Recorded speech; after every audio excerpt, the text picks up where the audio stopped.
Ladies and gentlemen, welcome to Castle Concert Hall and the School of Music at Arizona State University. Out of respect for the performers and other audience members, we ask your cooperation. Please make sure that all electronic devices, such as cell phones, beepers, and watch chimes, are turned to their silent mode. Should it be necessary for you to leave the hall, please do so only at the completion of the musical number during the applause. Food, drinks, cameras, and recording devices of any kind are not allowed in the hall. Thank you for your cooperation and enjoy the performance.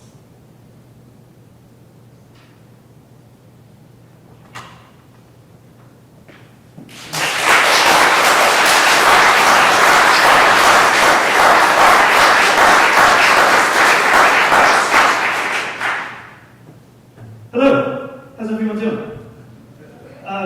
Thank you for coming today. I'm very grateful for your presence.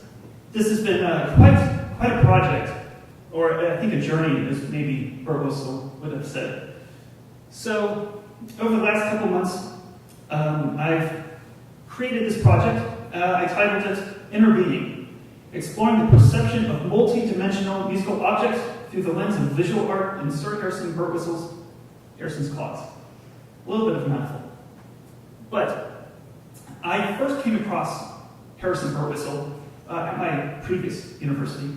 I was just perusing through the library, and that's kind of what I do sometimes when I'm taking a practice break. And so I'm looking, and then I come across this book by Bosie Comics, and it's Birtwistle, and it's his Jig Machine and Variations on a Golden Mountain. And I was taken by the music. I hadn't heard it, but just looking at it on the page, I was just sort of fascinated because of such an interesting visual presence. So later that day, I kind of was looking around on seeing his other works, and I came across Harrison's Cause. And I immediately fell in love with it. It was just, I thought it was just an amazing piece. Sometimes there's pieces that just hit you, and that's what happened to me. So I'm glad to share this with you guys. So let me give you a little bit about Sir Harrison Birtwistle. He's an English modernist composer.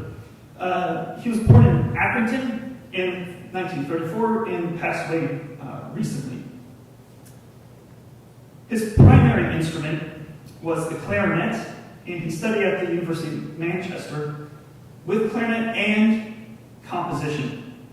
And this is where he met a lot of other significant figures in the English, or would-be significant figures in the English school. Known as the Manchester School, it would be Alexander Gare, John Ogden, Peter Maxwell Davies, and Elgar Howarth were some of the big figures there. Birtwistle won a composition competition at 31 for his refrains and choruses. Apparently, when he heard the news, he sold his clarinet and decided to dedicate himself to composition.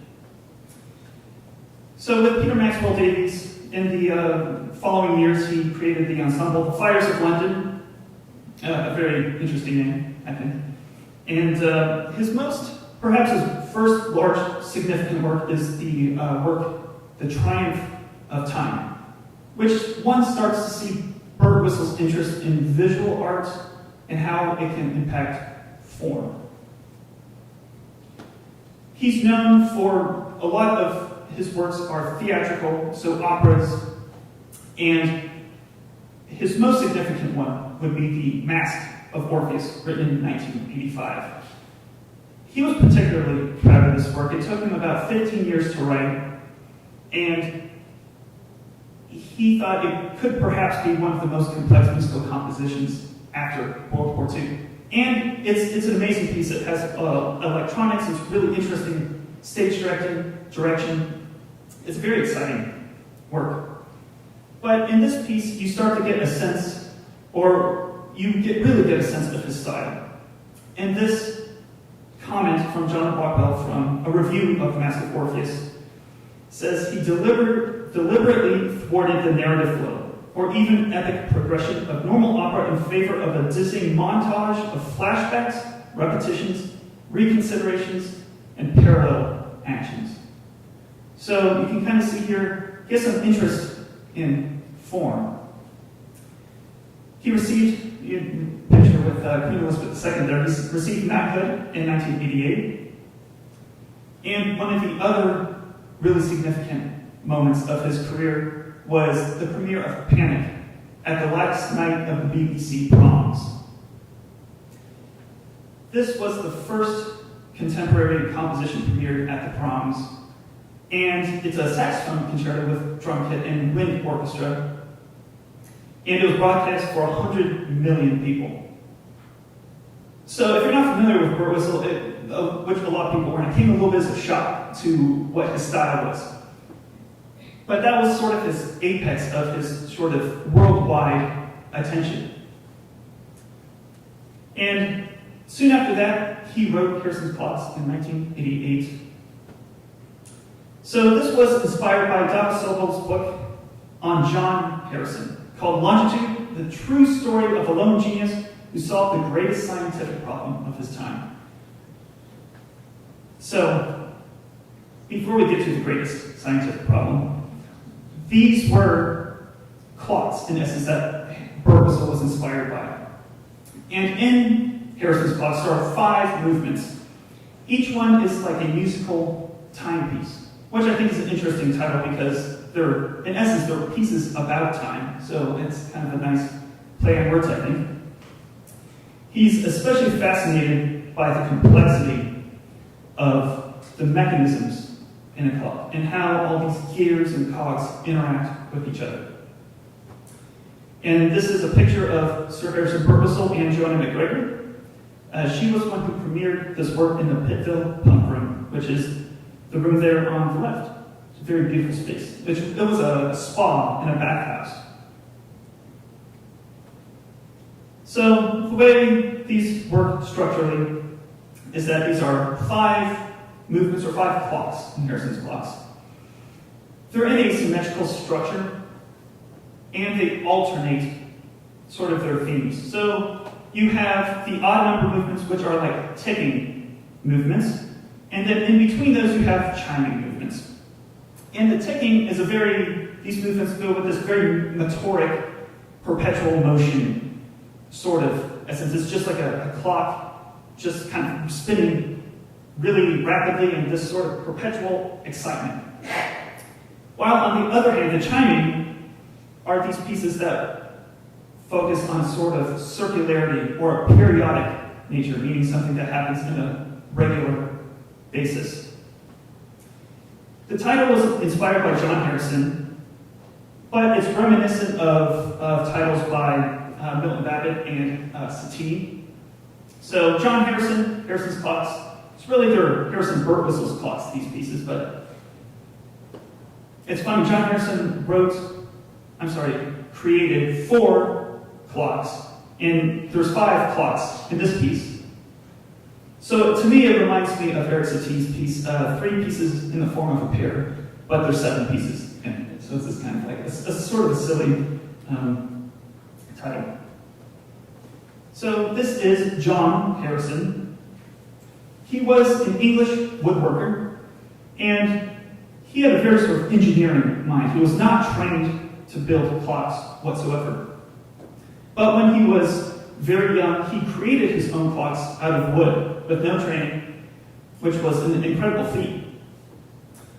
So he built a lot of clocks in that time, but a national, even worldwide problem occurred, which is, at least for England, there was a big catastrophe off the Isle of Sicily with some of their navy. So the way longitude and latitude works when you're trying to calculate it, latitude is the east-west of the Earth. You can figure out where you are based on looking at the sun. But when it comes to a north-south, which we call longitude, it's very complicated to figure out because you can't use the sun. You have to use time in order to directly calculate where you are. But as you might imagine, back in those days, when you're on a rocking boat and everybody's using a pendulum clock, they sort of get out of sync and you can lose minutes very quickly. And even seconds, if you lose it, you can end up miles from where you anticipated to be, which resulted in a lot of accidents and a lot of crashes. Even the great minds like Galileo tried their hand at it, but couldn't quite successfully figure it out. But John Harrison was able to figure this out. So the prize, if for somebody who was able to win or create a device to help calculate longitude, would be the equivalent now of $6 million.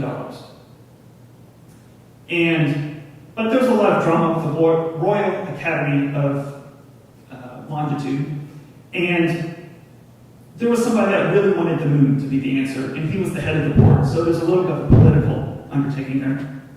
But he created the first clock in 35, and he wasn't awarded the prize until 40 years later. But let's take a look at the clocks. These are cool, I think. So these are, and they're big too. They're about 3 feet wide and 3 feet tall. And you can see why Birtwistle was fascinated by these, just how interlocking and how complex these clocks are. So the first clock, which they call Harrison 1, 2, and 3. The fourth clock was the one that really changed a lot, or was the biggest innovation. And between the time where they were giving him the prize, he was kept working on the project. And I've actually already shown you this clock. If you were paying attention, you might have seen it. It's in his hand here. He condenses huge clocks into just a watch, which was an amazing transformation because watches were already very inaccurate in those days. So this past was a huge innovation. In those days, bordering like space, or going to space or something like this, I think. Let's continue. So Birtwistle has a lot of figures which relate to clocks, or kind of refer to clocks. So this is the opening figure of Harrison's clocks.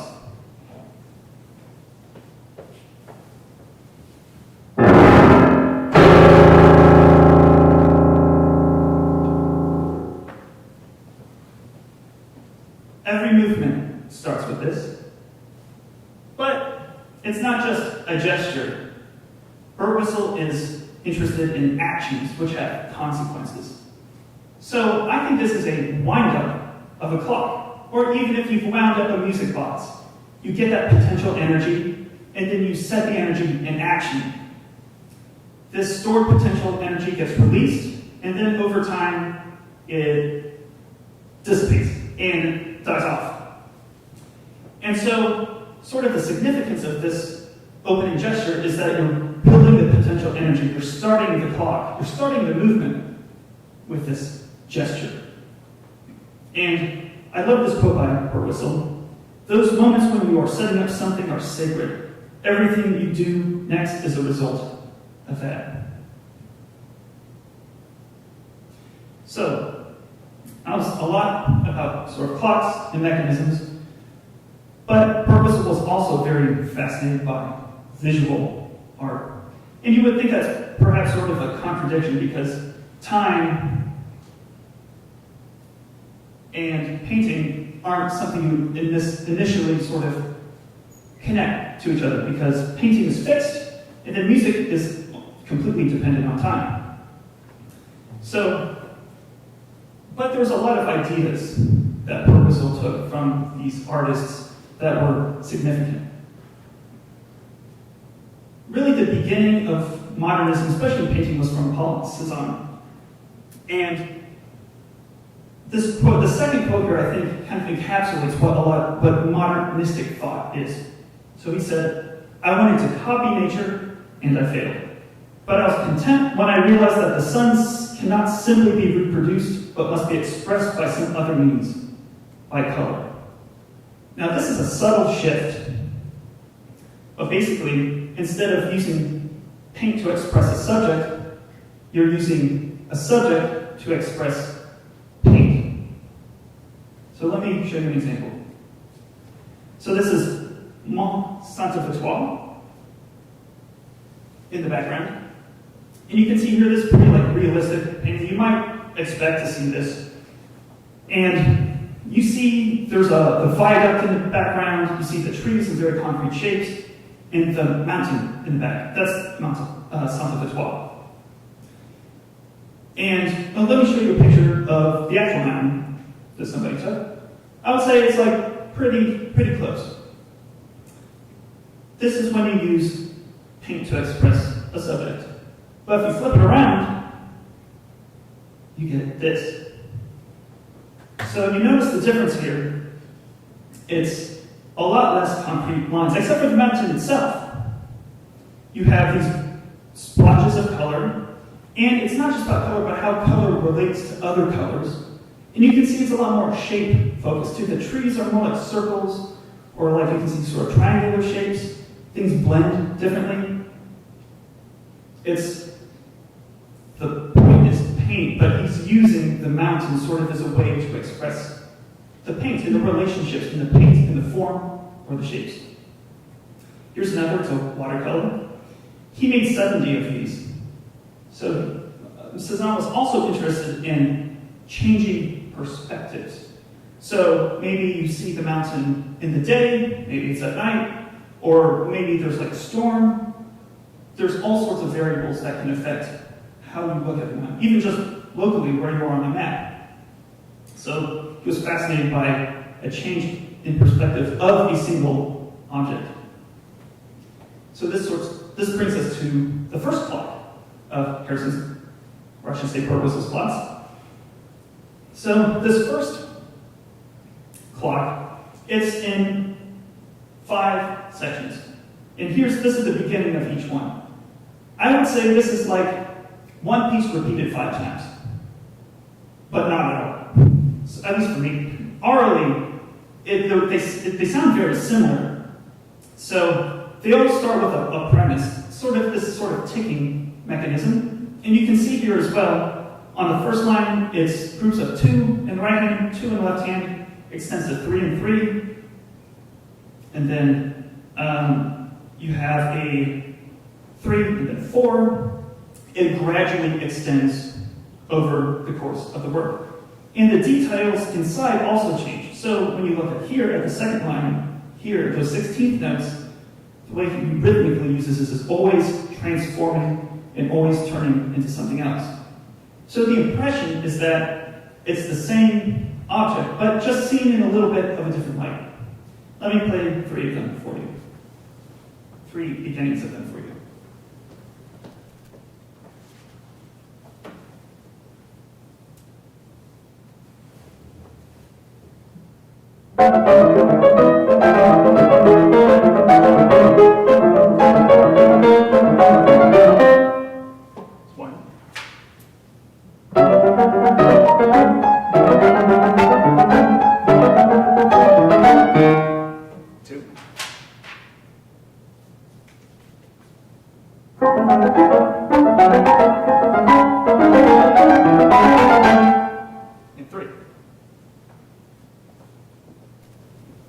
So they're all interested in sort of the same problem. They use the same mechanisms in similar ways. They all kind of rhyme with each other. They're not quite the same, but it feels like you've seen it before. I would say it's a different perspective. So this brings me as well to the musical parameters which composers were exploring after World War II. Melody really had the priority after the classical era. Harmony and rhythm also were very important, but after World War II, there was an interest in exploring other aspects of music which were already there. So these would be timbre, texture, tempo relationships, and rhythm. So in essence, using these concepts or bringing them to the forefront, putting them in front of what you're experiencing. So if you came today looking for a melody or something from Mozart, you might be in the wrong room. But I think an interesting example of this is this piece by Stockhausen called Gruppen. It's a piece for 3 orchestras. Each orchestra has its own unique ensemble, its own tempo, and its own harmonic relationship with each other. And there's also a spatial element where the audience is in the middle. So it's an interesting way of exploring other ideas which weren't really to the forefront. Birtwistle engages with these ideas. He really takes melody down. He's interested in rhythm and texture.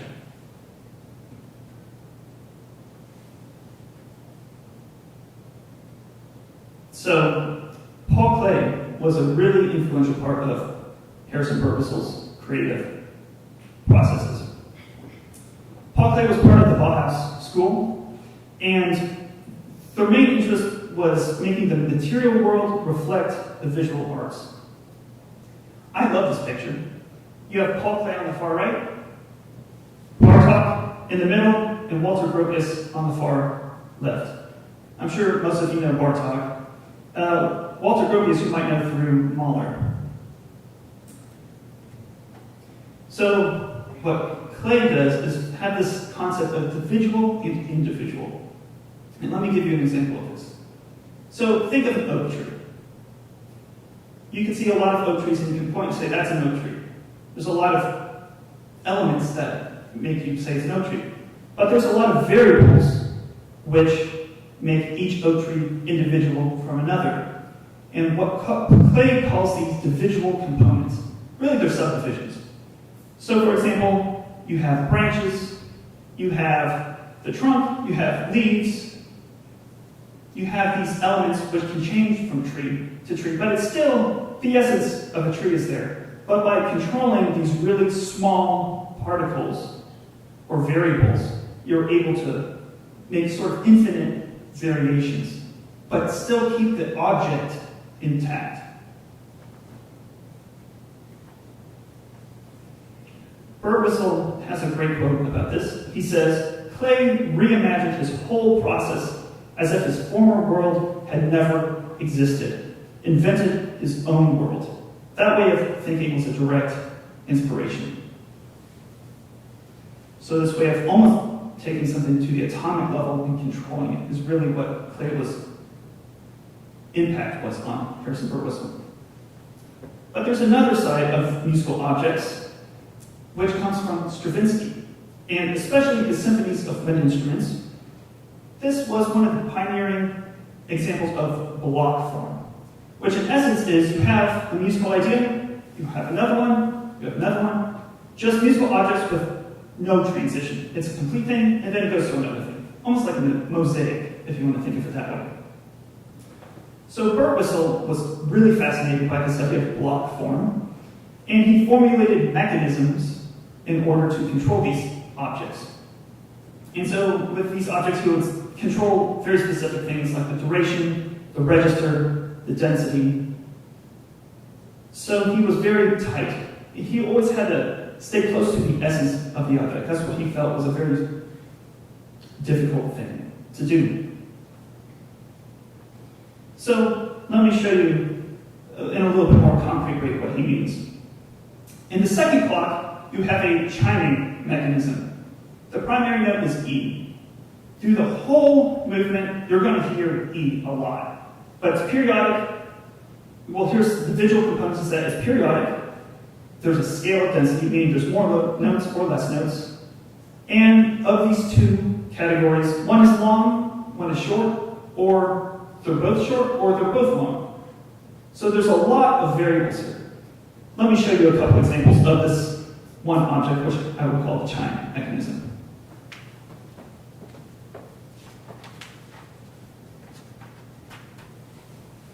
Here's the first one. It's one. Here's another.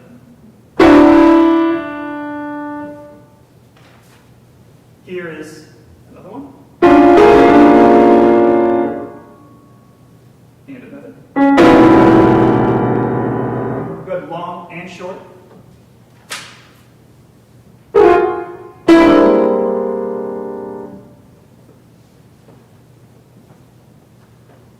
These are all created from the same process. But it's kind of like taking a scale or a mixer and changing a couple of the variables in order to explore the possibilities of what the essential idea is. Here's of the first line. And what's fascinating about Birtwistle is that he almost invites you in his world building. You see here, he takes one element at a time. There's 3 ideas total in this piece, in this second plot. You have the E mechanism, which you see, and you can see him introducing different ideas. At first it's short, then a little bit longer. He adds density to it. But you see in the left hand here, he adds a cycle mechanism, which is the same pitches going in a circle, but with different rhythms on every repetition. And in the right hand at the top, I would have what you call a ticking mechanism, which is 2 notes in an angular way. So he shows you everything you need to know right from the outset. He's inviting you in the creation of his world, really. And a lot of Birtwistle's music starts with, he just takes the atomic elements, and then he builds on his premise, and he takes you on the journey. Here is another example by Mondrian, the Broadway Boogie Woogie. Distill was the art movement that Mondrian was from, or I should say founded. Their idea was to reduce the essential elements of art. And what you see here is everything goes in lines, in shapes, in its very primary colors. And there's 5 colors here. But I think the analogy here with Birtwistle's music, if you look at every intersection here, you'll see that most of them are completely different than another one. The shapes and the little squares right next to each intersection are unique. I think there's maybe 1 or 2 that are similar throughout. But what you also notice is an element of density as well. There's a sort of action taking place, like in the top right corner, or in the bottom, you see it's a little less dense. Really what this is a top-down of New York City. It's like a map, but a little bit more abstracted. Mondrian said, everything is expressed through relationship. Color can only exist through other colors, dimension through other dimensions, position through other positions that oppose them. That is why I regard relationship as the principal thing. What Birtwistle was fascinated with was context. How does one object interact with another object? Here is an example by Kandinsky, soft pressure. What I think is interesting here is that you can see that the circles have a function. They're not always the same function. You can see that some of them, there's what I would call an X-ray function. If you go to the far left circle, you can see it dissects and adds more detail into what would have normally been just 2 colors, just a light blue and yellow. It's an addition of detail. If you go to the black square, you see all those circles superimposed on each other. They interact with each other in such a way where their overlaps change their coloring. And then you have sort of a disruptive one, which would be that big white one with all the dots in it. So there's multiple circles, but they all have a different sort of function or different logic to them. Which would lead us to clock 3. This perhaps is one of the most Birtwistle of the Birtwistle pieces. He takes 6 independent musical objects and he juxtaposes them together. So there's 15 unique interlocking mechanisms throughout the course. Each one gets connected with the other. It's music without transition. So you'll hear one thing and then all of a sudden it'll be something else. And then that'll turn into something else. But what is interesting about it is that it's in a constant process of renewal. Even when 2 of the same objects are happening simultaneously, the way they're timed is in such a way that every repetition is fresh in a unique relationship. The process of introducing things is all part of the game. It's Birtwistle. I think it's very sort of a humorous guy. Here's an excerpt. I'll play everything together. There are 4 mechanisms here, and then I'll play each one individually.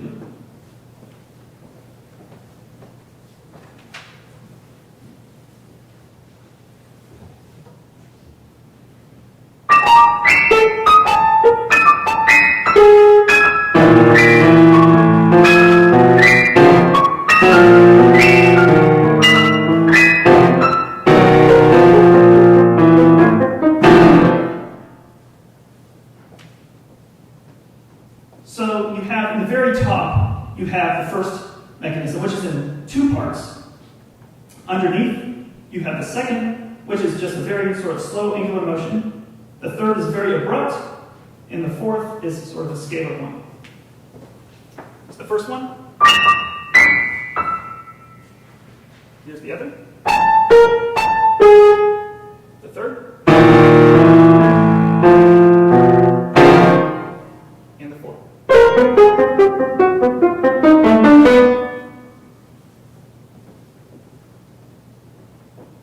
They all have very unique personalities. And the way they interact with each other is really what makes this music stand out. It might remind you of Cubism in a way.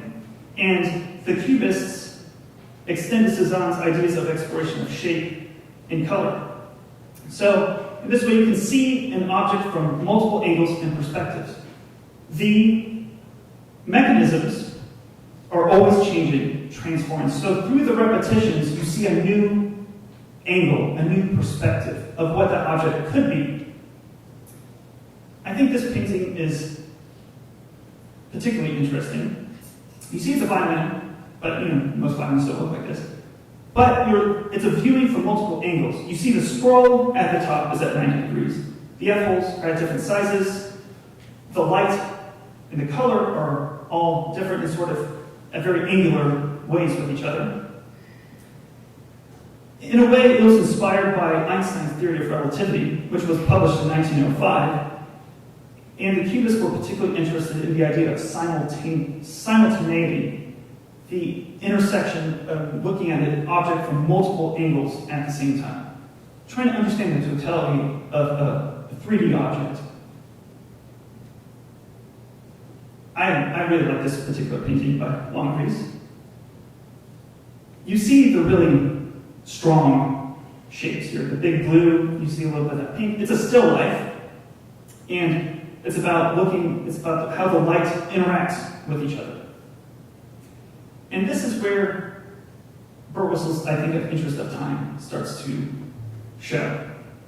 So you have two types of ways of experiencing time. You have linear, which is developmental, and it's something that's constantly changing. There's no repetition whatsoever. You have circular time, which is it's always in the constant process of repeating. So, Birtwistle likes to do this thing, which he calls a frieze, which is, he references an art form, but also it's a pun on like a freeze frame. It's like a time dilation or what he calls a frozen detail. What you can do with paintings that you can't do with music is that you can look at it, it's frozen in time, you can take in all the details. You have time to absorb everything. But in time, you have to just listen. It goes by you might not be able to pick up on everything. The way you would do that is if you have access to the score, that would probably be your best bet. So, in Clock 4 is a really wonderful example of this frozen moment. You see in the second line here, there is a 5-chord configuration with a chime.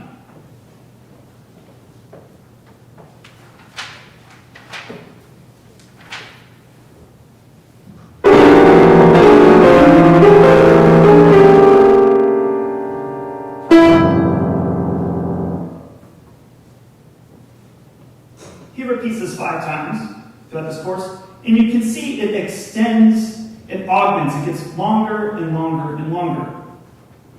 The chords have two aspects. There's a grace note, or a note before the primary chord, so they're asynchronous. They don't all occur at the same time.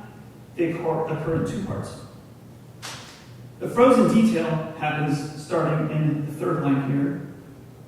And what he does, he takes those notes that start the chords and he extends the detail, meaning he fills in, it's not just the chord and sit, but he gives you more details to focus on. It's a repetition that harmony doesn't change, he stays in stasis with a lot more detail. I'll play you a little bit of this.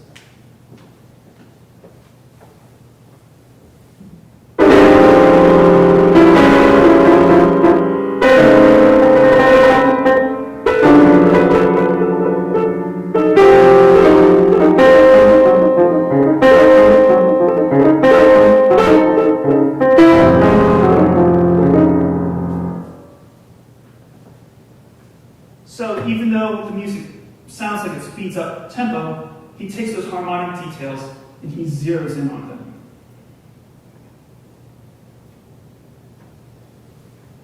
Birtwistle's one of his main concerns was trying to understand how to create something in a permanent state of exposition. This was one of his main goals.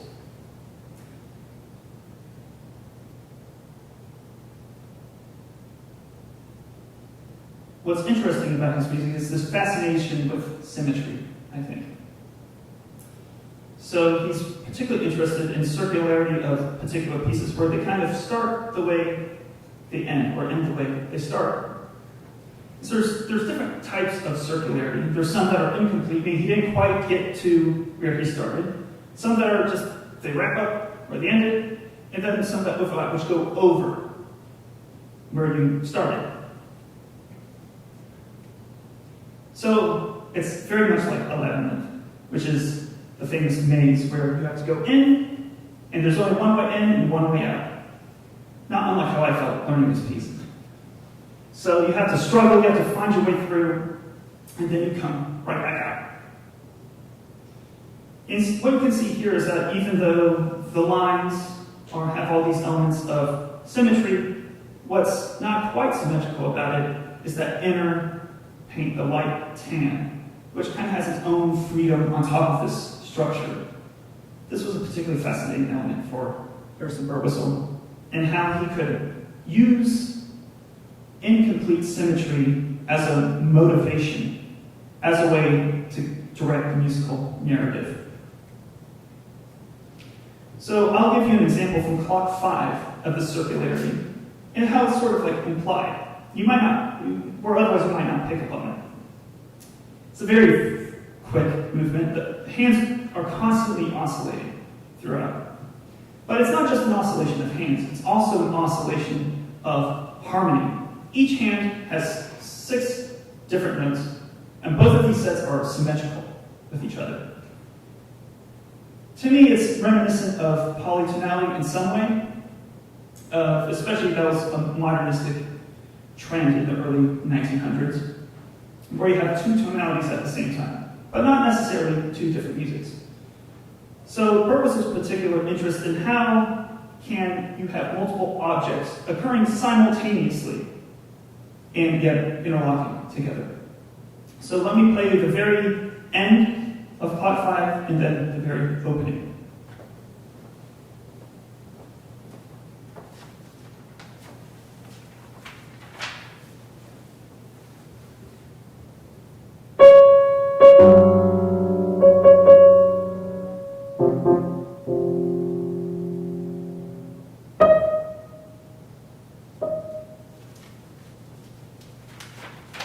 You'll recognize this interval.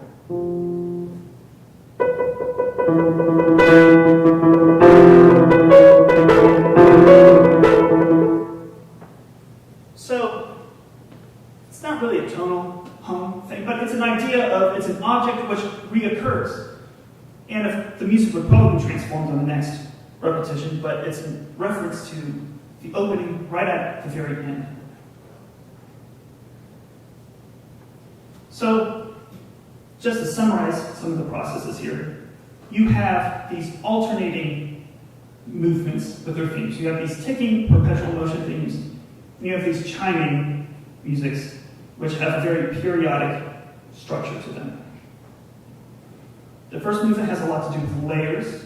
Second one, with repeating structures. The third, with how different objects interact with each other. The fourth is this constant state of slowing down. And the fifth is this oscillation. This journey for me has been particularly interesting.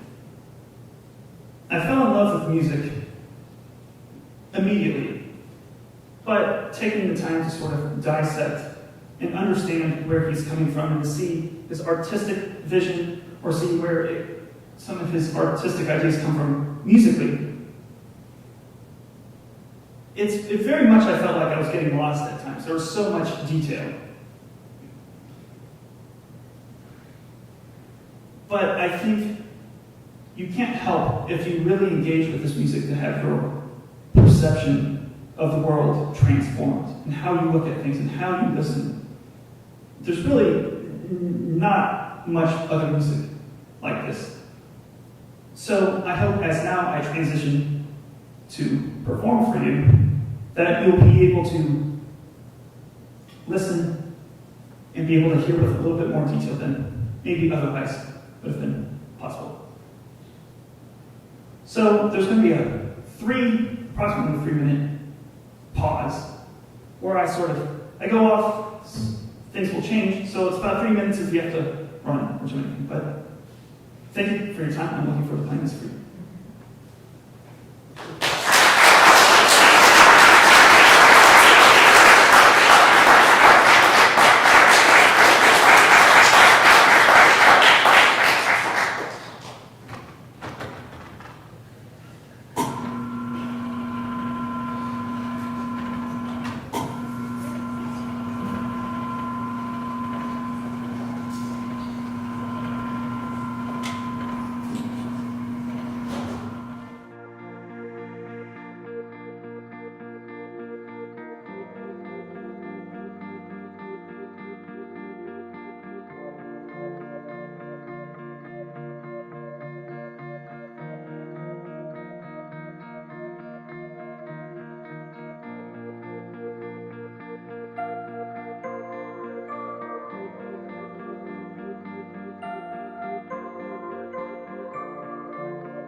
Thank you.